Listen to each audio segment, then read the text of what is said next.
can you still squeeze one down in the open court? Maybe not a reverse. You know, can you still do? Can you squeak one in on the fast break if you had to, Dominique? Well, I'm going to ask you this, T. Can you still run it up and down the field for about 50 yards? Not and go through any tackles. If I was untouched, perfect. I'd look the point. Hey, by the way, congratulations on getting to the College Basketball Hall of Fame as well. I saw that. You're in the class of 2016, man. Well deserved. Well, thank you, man. It's a wonderful honor, man. I think the thing for me that is the biggest thrill is going in with Coach Hugh Durham, my college coach, man. It's a wonderful feeling. You know, when you talk about over 300-plus schools and you're being recognized as one of the greatest to ever play college ball, man, that's a mind-blowing experience. Yeah, no, it is, and it's a different transition now, I think, from college to the National Basketball Association for a lot of these young kids. And I wonder, do you see that taking a negative effect on the NBA game because some of these kids are coming out so young? I mean, you had to stay. Nowadays, you don't have to. Well, you know, it is because it comes a situation where a lot of these kids don't have enough seasoning. Now, you have your guys that freaks of nature and they're ready to go. But if a lot of these guys get lost in the shuffle, I remember when I came out of high school, I averaged 30 and 18 coming out of high school. And I didn't think about going to pros because during that time you just couldn't do it. I came out with the greatest. We got voted as the greatest high school class in history, the class of 1979. Not one guy went to pros out of high school because you had to get some season because there were some grown men in the pros at that time, and they would knock you around a little bit. Certainly a couple of elbows to the face, and the refs wouldn't even call it. That's the amazing part. There was no flagrant fouls. No flagrant fouls. No. You go to the rim, take your chances. Dominique Wilkins with us here. All right, so let's look at the Hawks team here. It's a little bit of a transition for sure. Al Horford's gone. Jeff Teague is gone. I'm sure the decisions weren't easy. Dwight Howard is back, and you know Dwight very well. He's from Atlanta, and the national perception, Dominique, is that physically his skills have eroded, but also, a lot of people that don't know him position him as either surly or aloof or what. There's just a negative vibe with Dwight Howard, and it's been like that for a couple of years. Set the record straight. How does he look, and how is he fitting in Atlanta so far? Well, I've been knowing this kid for a long time, since he was in 11th grade, and I know the guy pretty well. And I think a lot of times he's get unfairly judged. But just to let people know that this guy has a whole lot left in the tank. He's still very athletic. He's a very good defensive player. He's still getting over 12, 13 rebounds a game, and he has a chance to get 15 to 18 points a night. Those are pretty solid numbers, all-star numbers in today's world. So he's going to be a great addition for our team, and I'm excited about having him on our team. But, again, a lot of times he gets unfairly judged.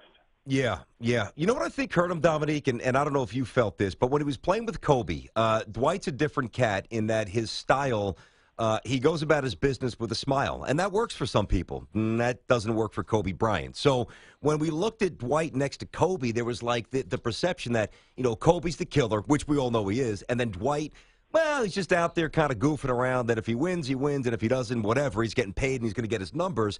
I thought that his stint with Kobe actually kind of hurt his perception. Well, you know what? You can say what you want about him. The guy wants to win. He's going to play hard for you. He's going to do the necessary things to be a great teammate. A lot of times when you talk about getting judged unfairly, it puts a stigma on your record, and you would create a personality about yourself that people are always quick to criticize. Mm-hmm. But hey, I've smiled at people before I play against them, too. I smiled a lot. I joked around before games. But once I got between them lines, you had a problem because I was going to come at you for 48 minutes. And so, again, being loose and smiling and joking worked for me because it helped take my mind off the game so I wouldn't be so uptight. But everybody's wired a little different, so I can't judge him for how he approached the game. Not unless you don't come to play, that's another whole thing, but that's not Dwight Howard. No, I got you. Talking to Dominique Wilkins, Dominique, nine-time All-Star, NBA Hall of Famer, 12th, what is it? I think it's, did I say 12th all-time in points, almost 27,000? Way up there. He can fill it up. Yeah, he definitely can. Nick, when you look at Coach Budenholzer's system, a lot of it is predicated on moving the ball around, obviously playing great defense as well. How does Dwight fit into this? Because he's kind of not a ball stopper, but you want to dig it down low into him and let him use his strengths around the rim and not around the perimeter like we've seen over the last couple of years. Well, you know what? You got the best of both worlds. And, yeah, will the system change a little bit because of Dwight Howard?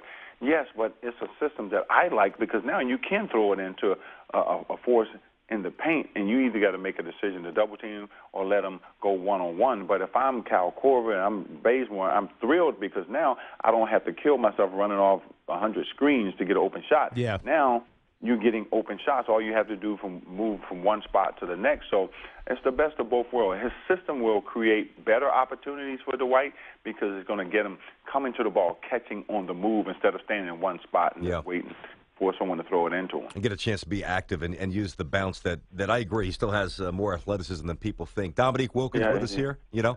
D, let me ask you this quickly. When I was growing up, and your era was my favorite because that was my age wheelhouse, and I was playing, and all that stuff. And your teams were really good. Never won the championship, but, man, Willis and Spud and Doc Rivers and obviously a good coach. And you guys could play. I'm curious. We had a squad. No doubt about it. You guys had a really good team, and you were tough as well. If you had a chance to join a super force like Durant has and the way the NBA's gone now, it's almost too easy to say, would you do it? I guess the old school. I'll put it to you in simple terms. What would you do? If I had a chance to do it all over again, I would do the exact same thing. Even if it meant no championship? Even if it meant no championship. I wanted to play against the best. I didn't want to play with the best. Because that's the only way I can measure my greatness, by going against the best player. Now, I never had another great player to play within their prime. Nope. But I don't go back and say, if I would have done this, if I would have done that. We still were one of the best teams in the East. Hey, it's a lot of teams and guys that win a championship. Barkley, you look at Karl Malone, you look at Ewing, all those great players haven't won a championship. Only one team at the end of the year wins. Yeah. So everybody can't win. I tell you, Nate, people always say it's the destination, it's the journey, not the destination. I guess that plays to it in some ways. www.diabetesdreamteam.com. Now, your associations in the local community are prolific, and you deserve a clap and a hats off for everything you do, from cystic fibrosis and obviously to the diabetes. A lot of people might not know the Georgia State Legislature made you the diabetes ambassador down in Georgia. Man, you're heavily involved. Tell us what this campaign is about with the Coach's Clipboard. Well, I've teamed up with Nova Nordisk to build this Diabetes Dream Team program, and it's basically to help people build better relationships with their physician, great tips on how you manage diabetes. For example, when my pill wasn't getting me to my goal, I got with my doctor and we came up with a better plan on how to manage it. So we are pushing people to manage their diabetes and stick to a plan that works for them. So what the diabetesdreamteam.com website does, it gives you a chance to go on and download my clipboard that will give you insider tips on what my healthcare professionals and experts does to help me manage my disease, because this is a very serious disease if it goes unchecked. So people should embrace it when they find out that they have it, because it's not going anywhere. So you got to embrace it, accept that you have a problem, you manage it the right way, you can live comfortable like anybody else. I've been a diabetic for 17 years, and I tell you, I feel better than I ever felt.